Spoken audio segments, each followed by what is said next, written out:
예, 오늘은 하나님과 소통하기라는 제목으로 말씀을 나누겠습니다. 예전에 어떤 한 교회에서 있었던 일입니다.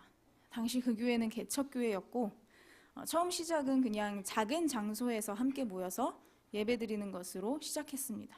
하지만 시간이 지남에 따라서 건축도 필요하게 되었고 또 많은 재정도 필요하게 되었습니다.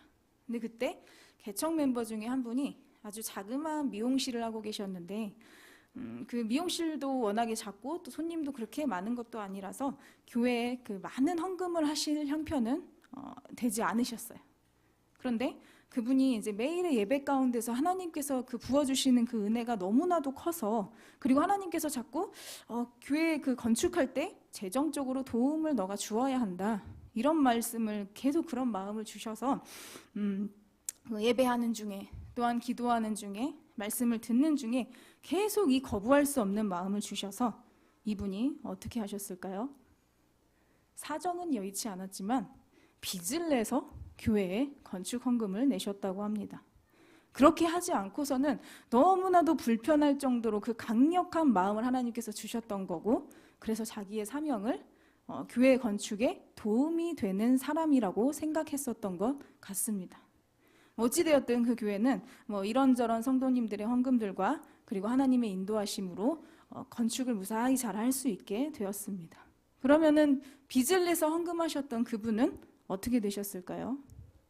하나님께서 그 마음을 아름답게 보셨는지 정말 다행히도 그분의 사업장으로나 아니면 물질적으로나 굉장히 풍족하게 채워주셔서 그 미용실이 굉장히 잘 되게 되었고, 나중에는 그 미용실이 분점까지 내서 그 분점 여러 개가 있는 아주 큰 미용실의 사장님이 원장님이 되셨다고 합니다. 그리고 그 건축 헌금을 내느라고 진 빚을 다 갚고 나서도 남을 정도로, 정말 풍족할 정도로 그 수많은 돈 또한 채워주셨다고 합니다. 근데 이에 대해서 그분은 내가 정말 이렇게 된 것, 내가 부자가 된 것, 내가 잘 된 것, 내가 많은 분점을 내게 된 것, 이거 다 나는 정말 생각지도 않았던 건데, 내가 하나님을 사랑하고 내가 교회를 사랑하는 이 마음을 하나님께서 정말 아름답게 봐주셨구나, 그래서 나에게 은혜를 베풀어 주셨구나, 이것이 하나님의 은혜라고밖에는 내가 설명할 길이 없다, 이것을 인정했기 때문에, 이것을 알았기 때문에 바쁜 중에서도 전혀 한 번도 예배를 소홀하게 여긴 적이 없었다고 합니다. 각종 공예배 때 바쁘다는 핑계로 헐레벌떡 그 예배 시간에 맞춰서 온 적이 한 번도 없고, 미리 와서 맨 앞자리에서 예배를 준비하면서 앉아 있었고, 말씀을 경청하고 또 기도하는 일에 게을리하지 않았다고 합니다. 여기까지는 너무나도 좋았습니다. 그분의 신앙생활, 그분의 믿음, 그분의 하나님과의 소통 너무나도 다 좋았습니다. 참 좋았는데 이것을 바라보는 사람들이 어떻게 생각을 했을까요? 저 사람처럼 빚을 내서 헌금을 하면 나도 부자가 되겠구나 라고 생각하는 사람들이 많아지게 되었습니다. 게다가 그 교회에서 큰 헌금이 필요할 때마다, 큰 재정이 필요할 때마다 그분을 간증자로 세워서 그분이 강대상 위에서 간증을 하게 하고, 또한 그분의 삶을 영상으로 찍어서 그걸 다큐멘터리처럼 편집을 해서 광고 시간에 온 성도들이 그 영상을 함께 시청했습니다. 이렇게 간증을 듣고 영상을 같이 본 성도들은 나도 저 사람처럼 하면 하나님께서 저 사람에게 낸 것보다 훨씬 더 많이 부어주셨던 것처럼 나도 저 사람처럼 하면 나에게도 큰 물질을 채워주시려나? 이런 마음에 헌금의 동기가 부여가 돼서 있지도 않는 돈들을 헌금하기 시작했습니다. 있지도 않는 돈을 어떻게 헌금을 해요? 빚을 내서 그렇게 헌금을 하기 시작했습니다.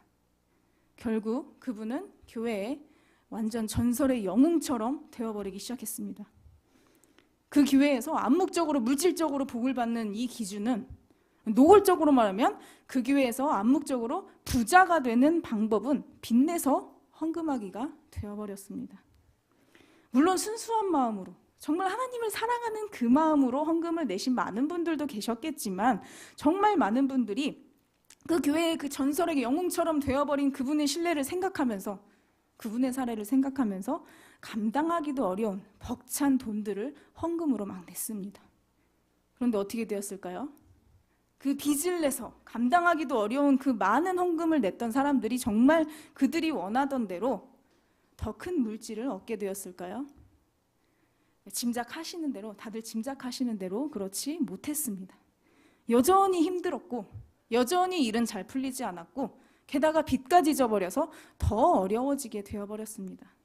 어떤 분들은 남편의 동의도 없이 그냥 빚을 내서 헌금을 해버리는 바람에 나중에 이를 알게 된 남편과의 싸움이 끊이질 않았고 가정의 평화가 깨어져 버리기도 했습니다. 도대체 뭐가 문제였을까요? 어디가 어떻게 잘못된 것이었을까요? 왜 어떤 사람은 작은 헌신에도 하나님께서 그걸 아름답게 여기시고 상상도 못할 것들, 그 사람이 구하지도 않은 것들까지도 막 채워주시는데 왜 어떤 사람은 똑같이 헌금하고 똑같이 봉사하고 똑같이 헌신하는데도 그 사람의 삶은 하나님께서 도대체 봐주시기나 하는 걸까? 이런 생각이 들 정도로 힘들게 사나요? 저는 동기가 다르기 때문이라고 생각을 했습니다. 전자의 사람은 하나님을 너무너무 사랑해요. 그래서 하나님과 계속 얘기합니다. 하나님과 소통하고 하나님과 대화하는 것 자체를 굉장히 좋아해요. 그러다 보니까 하나님의 뜻을 알게 돼요. 근데 진짜 사랑하면 어떻습니까? 그 사람의 행복이 나의 행복이잖아요. 그 사람의 뜻대로 일들이 이루어지고 그 사람이 행복해하는 것을 보는 것 자체가 나의 행복이 되잖아요. 하나님을 사랑해도 똑같죠. 하나님을 사랑하니까 하나님이랑 조금이라도 더 친해지고 싶어 하고 조금이라도 더 친해지려 애쓰고 하나님이 무슨 생각하시는지가 나의 최대 관심사고 그게 너무너무 궁금하고 그 뜻을 알게 되면 하나님의 뜻에 조금이라도 도움이 되는 것이 나의 행복이에요. 그러다 보니까 하나님의 일들에 필요한 것들을 내가 하게 되는 것입니다. 그게 헌금이 될 수도 있고 그게 봉사가 될 수도 있어요. 그러나 헌금 자체가, 봉사 자체가 목적은 아니에요. 나의 목적은 내가 사랑하는 주님, 내가 사랑하는 그 주님의 뜻을 아는 것, 그리고 그 뜻이 이루어지는 것, 그리고 주님이 나로 말미암아서 기뻐하시는 것, 그게 나의 목적이에요. 그런데 후자의 사람은 어땠나요? 하나님이 기뻐하시는 것에는 별로 관심이 없습니다. 말은 하나님을 위해서 내가 이렇게 열심히 합니다 라고 할지도 몰라요. 하지만 그것보다 내가 기뻐하는 것, 내가 원하는 것, 내가 지금 처한 이 위기에서 벗어나는 것, 여기에 더 관심이 많습니다. 그래서 하나님이 좋아하실 만한 것들, 좋아하실 것 같은 것들, 이것들을 수단으로 사용하기 시작합니다. 그런데 이 사람에게는 하나님이 기뻐하시는 것 자체가 목적이 아니기 때문에 어떻게 하면 내가 하나님의 마음을 조금 움직여서 내가 원하는 것을 하나님께로부터 얻을까? 이게 더 중요하기 때문에 이것이 이루어지는 과정은 짧으면 짧을수록 좋아요. 하나님과의 소통, 하나님과의 대화, 다 귀찮습니다. 짧으면 짧을수록 좋습니다. 지금 이 순간에 하나님이 뭘 원하시는지, 지금 이곳에서의 하나님의 계획은 뭔지 별로 궁금하지가 않아요. 만약 궁금하다면 내가 원하는 것을 얻기 위해서 필요한 그 정보들, 그것만이 쓸모있는 것들이고 그것만이 궁금한 것들입니다. 그런데요, 사람들도 이런 거를 다 압니다. 사람 사이에도 이런 거를 다 알아요. 며칠만 같이 지내봐도, 눈치 빠르신 분들은 30분만 같이 대화를 해봐도 이 사람이 정말 나에게 애정과 관심이 있는지, 아니면 나에게서 뭔가를 얻고 싶어서 내 비위를 맞추고 있는 건지 다 알아요. 그런데 사람들끼리도 이렇게 다 아는데 우리의 모든 마음과 심령을 감찰하시는 이 하나님께서 어떠시겠어요? 하나님께서는 알아도 봐주시기는 하겠지만 절대 모르시지는 않으십니다. 내가 내 자신은 속일 수 있어요. 어쩔 때는 나조차도 모르게 내 자신을 속일 때가 있어요. 내가 속고 있는지도 모르는 채로 속일 때가 있어요. 하지만 하나님은 절대 속일 수가 없습니다. 그런데 오늘 본문에는 절대 속일 수 없는 이 하나님을 여러 차례 속이려 한 사울과, 그리고 그러한 사울을 봐주시고 계속 봐주시다가 결국에는 내치시는 이 하나님의 모습이 등장합니다. 우리 13절을 볼까요? 13절에 보시면은 끝에 보시면은 사울이 사무엘에게 이렇게 얘기를 합니다. 내가 여호와의 명령을 행하였나이다. 내가 여호와의 명령을 행하였나이다. 이렇게 얘기를 합니다. 근데 정말로 사울이 하나님의 명령을 행했나요? 아니죠. 하나님의 명령은 분명히 아말렉의 모든 생명을 진멸하라는 것이었는데 9절에 보시면 양과 소의 가장 좋은 것, 기름진 것과 어린 양과 모든 좋은 것은 남기고 가치 없고 하찮은 것들만 진멸했다고 얘기합니다. 그래놓고 뻔뻔하게 내가 여호와의 명령을 행하였나이다 라고 사무엘을 속이고 있는 것입니다. 겉으로는 이것이 인간 사무엘의 눈을 속이는 것 같지만 실상은 하나님을 속이고 있는 것입니다. 그런데 사무엘은 하나님과 소통하고 있는 사람이었어요. 그래서 10절에 보시면 여호와의 말씀이 사무엘에게 임하니라 그랬어요. 이 사무엘은 하나님과 소통했기 때문에 하나님으로부터 그 모든 것을 알게 됐어요. 그래서 내 귀에 들려오는 이 양의 소리와 내게 들리는 소의 소리는 어찌 됨이니까 하고 증거를 제시합니다. 이 뻔뻔하게 속이려 했지만 다 들통이 났어요. 그래서 더 이상 이제 발뺌을 하지 못하는 상황이에요. 여기서 사울은 어떻게 합니까? 다시 또 속이려고 듭니다. 15절을 같이 한번 읽어보겠습니다.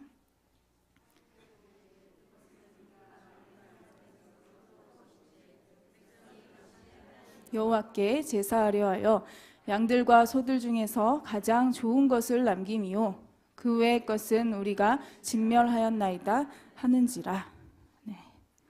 이 15절 한 절에서만 벌써 세 가지의 잘못들이 발견됩니다. 먼저 사울이 누구에게 책임을 전가합니까? 백성들에게 책임을 전가합니다. 백성이 당신의 하나님 여호와께 제사하려 이렇게 얘기를 합니다. 백성들이 그랬습니다. 백성들이 남긴 것입니다. 이렇게 죄의 모든 책임을 백성들에게 떠넘기고 있습니다. 나는 명령을 제대로 행하였지만 백성이 죄를 지은 것입니다. 나는 하나님의 말씀대로 하나님의 명령대로 아말렉 사람들을 다 죽이고 아각까지 이렇게 포로로 끌고 왔는데 이 백성들은 짐승을 남겼습니다. 이렇게 떠넘기고 있는 것입니다. 이렇게 모든 공로는 모든 잘한 것은 다 내 탓이고 그 모든 공로는 자기에게 돌리고 잘못한 모든 것은 다 백성에게 돌리고 있는 것입니다. 이 마치 창세기에서 선악과를 따먹은 아담이 하와에게 모든 책임을 돌리고 하와는 그 먹은 책임을 뱀에게 돌리고 하는 것과 마찬가지예요. 잘한 건 모두 내 탓, 못한 건 모두 남 탓입니다. 이렇게 변명하려 했던 것입니다. 여기다가 플랜 A, 플랜 B, 플랜 C까지 이렇게 빠져나갈 구멍, 피할 길을 만들면서 요리조리 피해 다닙니다. 굉장히 비겁한 모습입니다. 그러나 이렇게 해서 사울이 책임을 면제받을 수 있었나요? 결국에는 벌거숭이처럼 다 들통나고 하나님께 버림받는 신세가 됩니다. 그리고 또 무슨 잘못을 하나요? 일단 내가 아닌 백성들이 그 동물들을 남겼다고 하는데 왜 남겼대요? 하나님께 제사하러 남겼다고 얘기를 합니다. 제사를 핑계로 대고 있습니다. 사실 제사의 목적이 무엇입니까? 하나님의 말씀에 순종하느냐 아느냐 이것을 하나님께서 보시기 위함이셨어요. 그리고 죄를 지어서 우리가 하나님과의 관계가 깨어졌을 때 이 깨어진 하나님과의 관계를 다시 하나님께 용서를 받음으로써 회복하기 위한 이 멀어진 관계의 회복을 위한 최소한의 조치가 제사였어요. 그러니까 이 제사 자체도 하나님과의 관계를 위한 것이었다는 것입니다.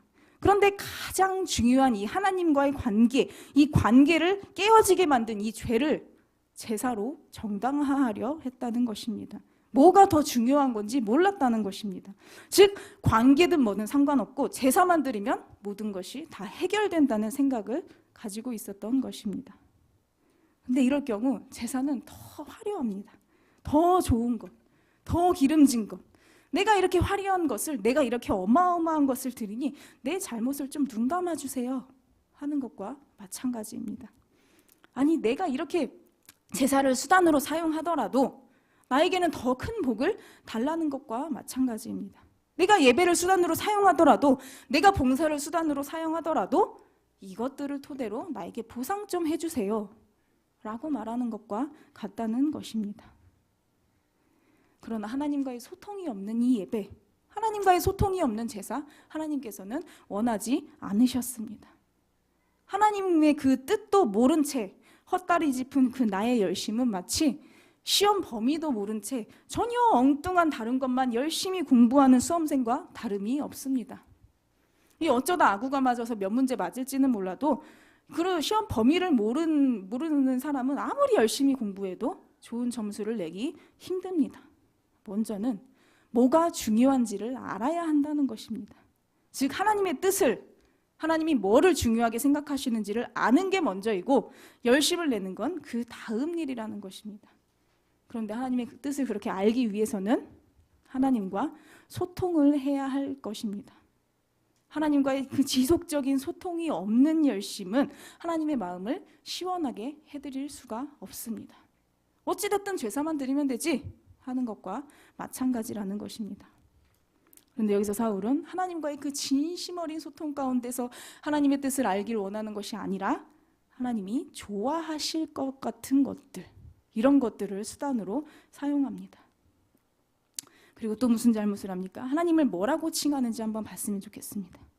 당신의 하나님 여호와라고 얘기를 합니다. 나의 하나님 여호와도 아니고 우리의 하나님 여호와도 아니고 사무엘 당신의 하나님 여호와께 제사드리러 남겼습니다. 이렇게 얘기를 합니다. 맞는 말입니다. 사실 나의 하나님도 맞고 너의 하나님도 맞고 다 맞는 말입니다. 하지만 사울이 이렇게 얘기하는 것을 통해서 사울이 얼마나 하나님과 멀어졌는가 하는 것을 우리가 짐작할 수 있습니다. 만약 어떤 사람이 어떤 남자가 자기 아내 앞에서 장모님을 니네 엄마라고 칭했다고 한번 상상해 보십시오. 아니면은 자기 남편 앞에서 시어머님을 니네 엄마라고 칭했다고 한번 생각을 해보십시오. 맞는 말입니다. 니네 엄마 맞아요. 우리 엄마 맞아요. 맞지만 그 말에 그 사람이 장모님을, 그 사람이 시어머님을 어떻게 생각하고 있는지를 다 우리가 파악할 수 있다는 것입니다. 알 수 있다는 것입니다. 사울이 이렇게 하나님과 멀어져 버렸습니다. 원래는 대리 통치자 역할을 했었어야 했는 이 왕, 이스라엘 왕의 사울이 이렇게 하나님과 멀어졌다면 어떻게 대리 통치자 역할을 할 수 있겠습니까? 사울은 이스라엘의 왕으로서의 이 자격을 상실해버린 것입니다. 그러나 이런 사울을 하나님은 한 번의 죄에 당장 그냥 바로 버리신 것은 아닙니다. 굉장히 여러 번 기회를 주셨습니다. 처음 사울이 범죄한 기록을 13장에서부터 나옵니다. 사울이 왕이 된 지 단 2년, 정말 겨우 2년밖에 안 됐을 때 일이에요. 하나님께 묻지도 않고 블레셋과 전쟁을 하려 하는데 이 전쟁에서 이기기 위해서 제사를 이용하려 합니다. 그런데 제사를 집행할 수 있는 사무엘이 이 약속한 날짜 7일이 지나도 오지 않자 어떻게 해요? 하나님의 명령을 무시하고 본인이 자신이 제사를 집행을 합니다. 근데 사실 여기서 보면 그 7일이 다 지나지도 않았어요. 제사를 드리고 나니까 그때 이제 사무엘이 나타나잖아요. 그러니까 이 7일이 약속한 7일째 날이 이제 막 시작됐을 뿐인데 그 날이 끝나기도 전에 그걸 기다리지 못하고 하나님께서 지정하신 그 제도를 무시하고 마음대로 깨버린 것입니다. 그게 벌써 오늘 본문의 일이 있기 무려 한 거의 20년 전, 23년 전의 일입니다. 그 사이에도 굉장히 여러 가지 일이 많았었는데 하나님께서는 20년간, 23년간 봐주시고 또 봐주시다가 도저히 안 되겠다 하신 것입니다. 우리 한번 사람과의 관계를 예를 들어서 한번 생각을 해봤으면 좋겠습니다. 내 남편이나 내 아내를 한번 생각하면서 내 아내가 이랬다면, 내 남편이 이랬다면 어떤 심정일까 한번 생각해봤으면 좋겠습니다. 만약에 내 남편이 또는 내 아내가 어떤 큰 일을 결정할 때마다 나한테는 묻지도 않고 결정을 한다고 한번 생각해 보십시오. 이사 문제, 이직 문제, 자녀 문제, 큰 돈을 쓰는 문제, 여러 가지 그 문제를 독단적으로 결정해서 독단적으로 실행해요. 그리고 나는 통보만 받을 뿐이에요. 근데 이 통보도 말로 받는 것이 아니라 큰 돈 쓰면 문자만 틱 오는 거예요. 어때요? 저는 없는 사람 같습니다. 나는 없는 사람 같고 내가 도대체 아내가 맞는지, 내가 도대체 가족이 맞는지 싶어서 섭섭한 마음이 들 것입니다. 그런데 그러다가 내 동의서가 필요하고 내 이름이 필요할 때만 나에게 이야기를 걸어온다고 한번 상상을 해보십시오. 근데 이것도 상이차 이야기하는 것이 아니라 이거 빨리 사인해, 이런 태도라고 생각해보세요. 내 의견은 존중받지 못한다는 이런 느낌에, 그리고 이용당하는 느낌까지 들 것입니다. 그런데 그러다가 일이 틀어졌어요. 그러니 나에게 와서 내 탓을 막 하는 겁니다. 일이 잘 될 때는 나 같은 남편 없어 이렇게 막 생색을 내더니 잘못된 것은 다 내 탓이라고 얘기를 해요. 어떻습니까? 이제는 그 섭섭함을 지나서 얄미워지기까지 합니다. 그런데 이제 게다가 거짓말까지 막 하는 거예요. 밥 먹듯이 거짓말을 해요. 근데 이 거짓말을 하려면 거짓말은 제대로 좀 하지 너무 많이 보이게, 아니 내가 바본 줄 아나? 이 다 보이는 거짓말을 하면서 나를 농락하는 거예요. 근데 여기다가 싹싹 빌어도 모자랄 판에 되도 않는 말도 안 되는 변명을 계속 가지고 옵니다. 그래서 내가 꼬치꼬치 캐물으면은 미리 준비해 놓은 답변, 그 플랜 A, B, C를 계속 내밀면서 내가 묻지도 않는 것들이 막 줄줄줄줄 나와요. 이렇게 빠져나갈 구멍을 엄청 만들어 놨다고 생각을 해보세요. 그럼 이제는 얄미움을 떠나서 배신감까지 느끼게 될 것입니다. 그래서 내가 이제 대화가 필요하다고 그 생각이 들어서 시간을 갖자고 얘기를 합니다. 한 7일의 시간을 갖자. 우리 7일 동안 자신을 되돌아보고 7일 후에 우리 대화하면서 풀자. 이런 말을 했습니다. 나는 남편과 진심으로 서로가 서로를 바라보면서 하는 대화를 원했었어요. 그래서 서로의 얘기도 들어주고 서로의 속마음도 솔직히 이야기하면서 그렇게 얘기하기를 바랬어요. 그리고 남편이 정말 진심으로 미안해, 미안하다 이 한마디만 해준다면 이 얼었던 내 마음이 다 녹아내릴 것만 같습니다. 그래서 내가 7일 동안 정말 많은 생각을 합니다. 근데 약속한 7일이 지났어요. 어떤 말을 어떻게 시작해야 될까? 머릿속이 너무 복잡해서 잠깐 산책을 하러 나갔다가 들어왔는데, 아니 언제 왔다 갔는지 급하게 산 게 팍팍 티나는 어떤 물건 하나가 식탁 위에 덩그러니 놓여 있습니다. 남편은 보이지도 않아요. 쪽지도 하나도 없어요. 이 보안이 급하긴 급했는지 선물이라고 뭔가를 사다 놓은 것 같은데 내가 좋아하는 물건도 아니에요. 이런 선물 굉장히 기분 나빠요. 나랑 살면서 내가 뭘 좋아하는지도 몰랐나 봐요. 그리고 나랑 대화할 생각도 없어 보여요. 자신을 돌아보라고, 남편한테 자신을 돌아보라고 주었던 이 7일의 시간이 굉장히 무의미하게 느껴집니다. 7일 동안 내 생각은 한 건지 안 한 건지도 잘 모르겠습니다. 그래서 어디 있나 전화를 한번 해보기 시작합니다. 남편이 답변이 이러합니다. 약속한 날, 그 7일째 되는 날 아침 내가 보이지 않아서 선물만 그냥 남겨놓고 일을 보러 나갔대요. 그러면서 하는 소리가 더 가관입니다. 내가 비싼 선물 사줬으니까 앞으로 자기한테 잘하래요. 이렇게 오히려 으름장을 놓고 있습니다. 이 사과는커녕 생색내는 소리만 들었어요. 남편과 허심탄회하게 앉아서 대화하고 화해할 것을 기대했던 내가 바보 같습니다. 연애 때는 그렇게 나밖에 모르던 사람이었는데 결혼 2년 만에 이렇게 변해버렸다면, 그런데도 혹시라도 돌아올까, 늦게라도 내 마음을 알아줄까 싶어서 거의 20년 동안, 23년 동안 기다렸다고 할지라도 이제는 지쳐가는 것이 그 사람의 마음일 것입니다. 나와는 전혀 대화할 생각이 없는 이 사람, 평소에는 나를 투명인간 취급하다가 급할 때만 마지못해 나를 찾아와 눈 가리고 아웅하는 사람, 이 사람 내가 어떻게 해야 할까요? 자, 만약에 내가 이 사연의 주인공이었더라면, 여기서의 남편이 내 남편이었더라면, 내 아내였더라면 어떻습니까? 굉장히 답답합니다. 이렇게 겉으로만 위해주는 척하는 건, 겉으로만 잘해주는 척하는 것들, 남의 눈은 속일 수 있어도 당사자의 눈은 속일 수 없습니다. 내 눈은 속일 수 없습니다. 이 사람이 나에게 진짜 관심이 있는지, 애정이 있는 건지, 내 얘기를 듣고 싶어는 하는 건지, 변할 생각은 있는 거지, 아니면 후폭풍이 두려워서 그냥 눈 가리고 아웅하는 건지, 이거 나는 다 알 수 있어요. 당사자는 다 알 수 있습니다. 그런데 사람도 아니고 우리의 모든 것을 다 아시는 하나님께 이런 수를 쓸 수가 있겠습니까? 하나님과 대화할 생각도 없고, 하나님과 가까워질 생각도 없고, 내 내면이 변할 생각도 없고, 변하고 싶은 마음조차 없고, 하나님을 경외하지도 않으면서 눈에 보이는 이 형식적인 제사로만 문제를 해결하려고 할 수 있겠습니까?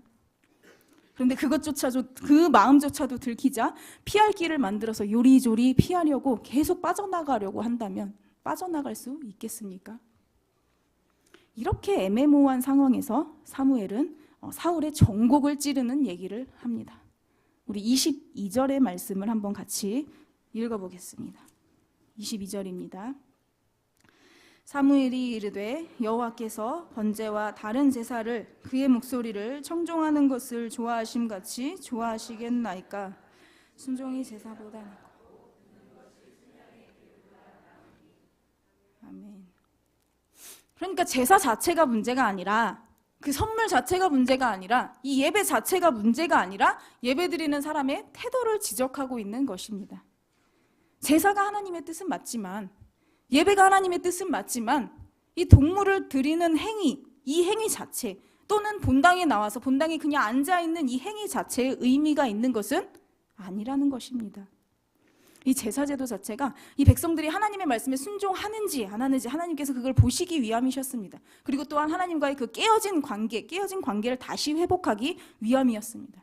예배도 마찬가지입니다. 하나님과의 만남을 위한 것입니다.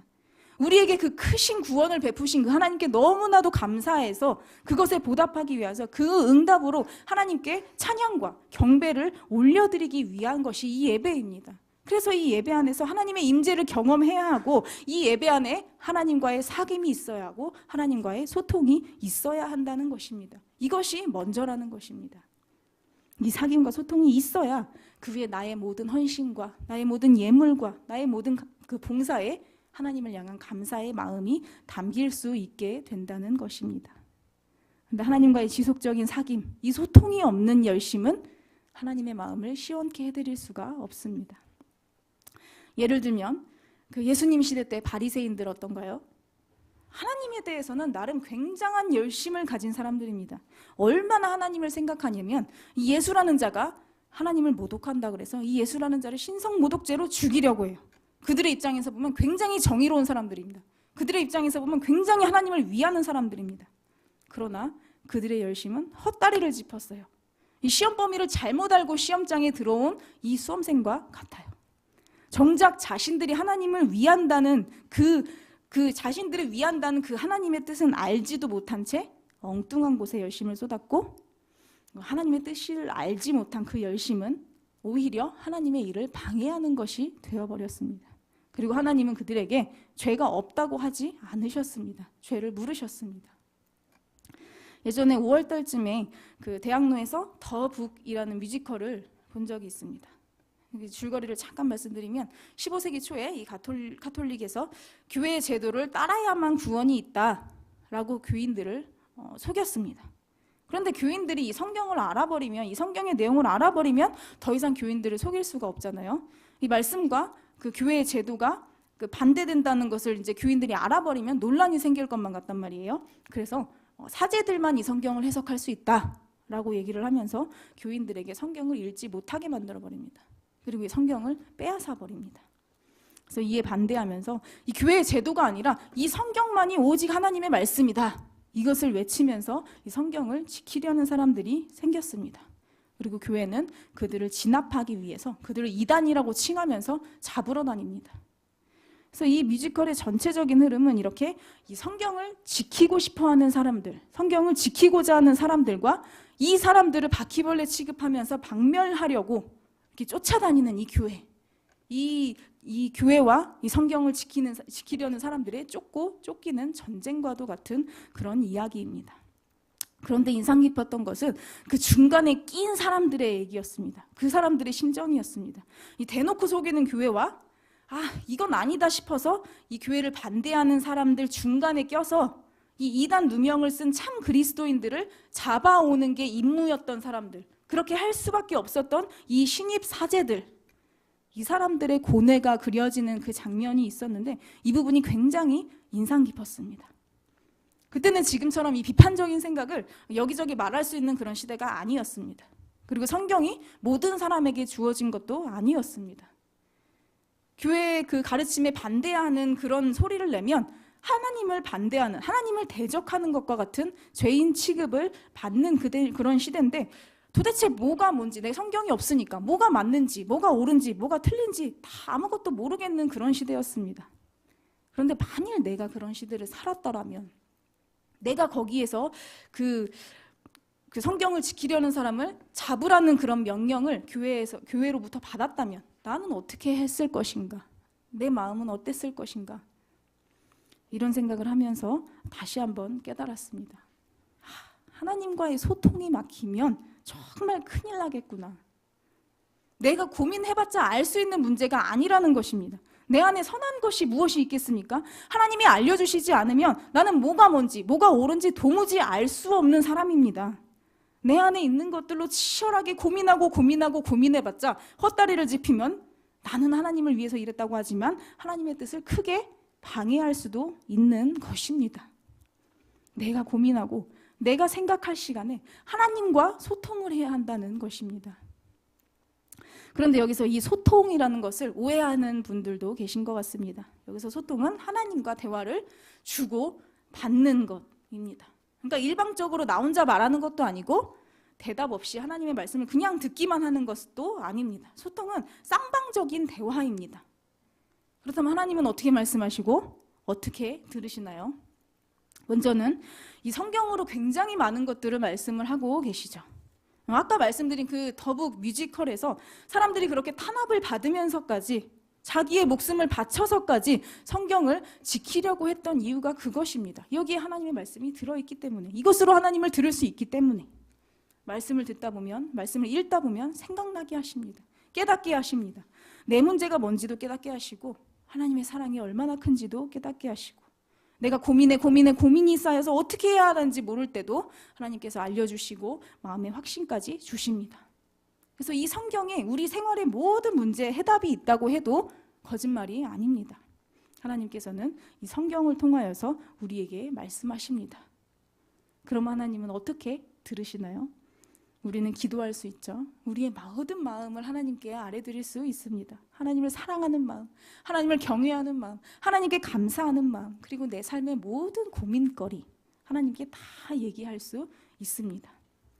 그런데 이런 소통을 쌍방적인 것으로 이해하지 못하고 일방통행으로 이해하게 되는 경우 어떻게 됩니까?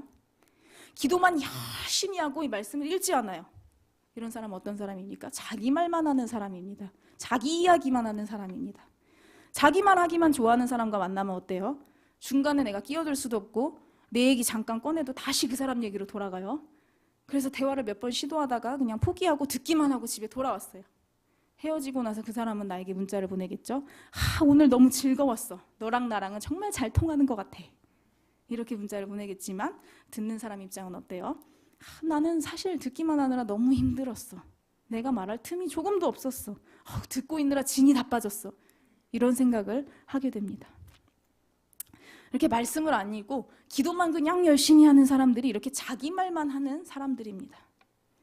그렇다면 이 말씀만 중요시 여기고 기도는 소홀히 하는 사람 어떻습니까? 이거는 듣기만 하는 사람입니다. 들으면서 생각하겠죠. 나는 정말 참 잘 들어주는 사람이야. 내가 오늘 이렇게 잘 들어줬으니 저 사람은 이제 나랑 친해졌다고 생각하겠지. 나에게 마음은 조금 열었겠지. 이렇게 생각합니다. 하지만 상대방 입장은 어때요?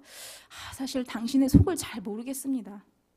당신이 하도 말이 없어서 내가 이 대화 주제를 만들어내느라 아주 힘들었습니다. 도대체 나랑 대화를 하고 싶긴 한 건지 난 잘 모르겠습니다.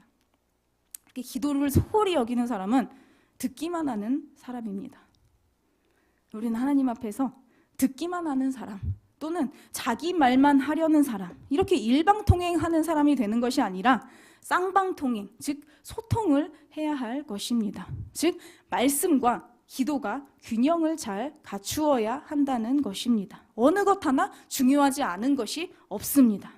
이 성경 수백 년 전에 하나님을 사랑하는 사람들이 자신의 목숨을 바쳐서까지 우리에게 전해준 귀중한 유산입니다. 왜요? 하나님의 말씀이기 때문에. 하나님은 계속해서 말씀하고 계시는데 이 성경은 꾸준히 읽지도 않으면서 하나님, 주님의 뜻은 진정 무엇입니까? 전 잘 모르겠습니다. 하나님 제발 들려주세요.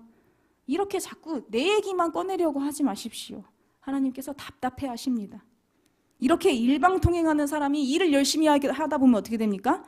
앞서 나가게 되거나 헛다리를 짚어서 엉뚱한 곳에 열심을 쏟게 될 수도 있는 것입니다.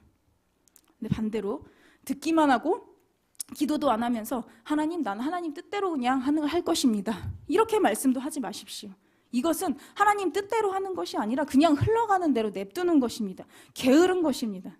내가 게을러도 하나님은 일을 하십니다. 그런데 내가 기도하지 않을 때 하나님은 일을 하시지만 기도하지 않는 자에게 하나님이 하신 일에 동참했다고 말할 수는 없습니다. 하나님은 우리와 소통하기를 기다리고 계십니다. 하나님의 말씀을 듣고 하나님께 우리의 마음을 아뢰기를 원하고 계십니다. 이러한 진심 어린 소통 가운데 우리는 하나님의 뜻을 알게 될 수 있을 것이고 그 뜻대로 행하게 될 수 있게 될 줄 믿습니다. 그래서 궁극적으로는 우리가 있는 이곳에서 하나님의 뜻이 이루어지는, 우리가 있는 이곳에서 하나님의 통치가 이루어지는 그 영광스러운 일들을 목격하고 또 그 영광스러운 일들에 동참하게 될 줄을 믿습니다. 자, 우리 말씀을 기억하면서 아버지 당신의 마음이 있는 곳에 같이 찬양하도록 하겠습니다.